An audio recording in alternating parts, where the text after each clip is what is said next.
Good morning! Yan guys, oh. Medyo malumot na yung beach natin.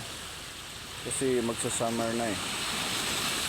So yan yung nagpapakintab ng buhangin guys. Pag nalusaw yan. Ayan. Ayan. Yan yung nagpapakintab ng buhangin ng Boracay guys. Kung wala yung lumot na yan, hindi yan magiging ganito. Kaya nakakatulong yan. Diba?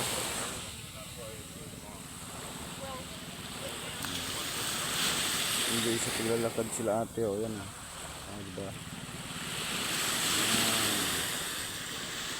Napakaganda.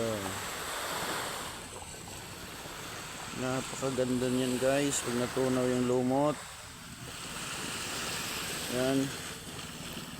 Tsaka busog yan yung mga isda dyan sa gilid-gilid. Bye.